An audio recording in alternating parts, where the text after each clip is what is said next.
Question number 241. A man sold an article at 10% loss. Had he bought? जैसे ये आता है had he bought, तो आपको ये 4 सर्कल 1 2 3 4, ये आपकी CP1 CP2 SP1 selling price 2, 1 2 3 4. A man sold an article at 10% loss. 100 points में खरीदते आप चाहे तो 100 रुपीज़ भी ले सकते हैं, लेकिन मैं क्यों नहीं ले रहा हूँ, क्योंकि वहाँ पे फिजिकली रुपीज़ दिए रहते हैं, तो रुपीज़ कन्फ्यूजन हो जाएगा, तो पॉइंट्स में रखना.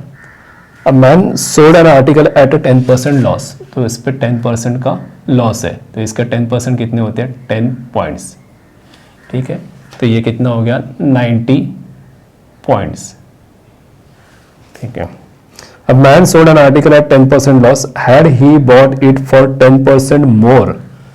10% ज़्यादा दे के लाता, मतलब 10 पॉइंट्स मोर, इसका 10% 10 पॉइंट्स होता है, तो ये 110 पॉइंट में 110 पॉइंट्स में लाता.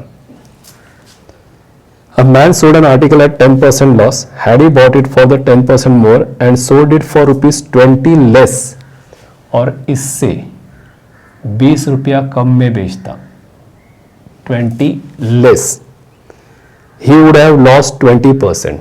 तो उसका लॉस था वो 20% का लॉस, इसका 10% होता है 11 पॉइंट्स, तो ये 20% होगा 22 पॉइंट्स. इसमें से पहले 20 गया, 10 10 90 और 90 में से 2 88 पॉइंट्स.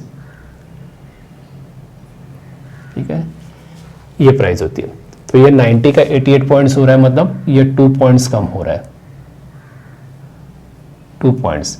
तो 2 पॉइंट्स इज नथिंग बट ये. ठीक है, अभी 2 पॉइंट्स एंड रुपीज़. 2 पॉइंट्स अगर 20 रुपया हो सकता है, 2 पॉइंट का लॉस हो रहा है ना, 2 पॉइंट्स 20 रुपया हो सकता है. चाहिए क्या उसको, अगर वो पूछता है कॉस्ट प्राइस 2 तो 110 पॉइंट्स ले लो, अगर वो पूछता है सेलिंग प्राइस 2 तो 88 पॉइंट्स ले लो, सेलिंग प्राइस 1 पूछा तो 90, कॉस्ट प्राइस 1 पूछा तो 100. जनरली वो कॉस्ट प्राइस ओरिजिनली पूछेंगे. Original cost price of the article is. Original cost price 100 points है. दो मेथड से कर सकते हैं, पिछले सब में भी मैंने देखा है. इसमें थोड़ा सा इजी दिखता है तो ये करते हैं. 2 को क्या करो तो 100 आएगा, मल्टीप्लाई बाय 50, तो इसे भी क्या करना पड़ेगा, मल्टीप्लाई बाय 50. 2 0 दे दिए, 5 2 ज़ा 10 रुपीज़. तो ये क्या है CP1. देयरफॉर कॉस्ट प्राइस 1 या original cost price is equal to 1000 rupees. ये आपका answer, this is your answer.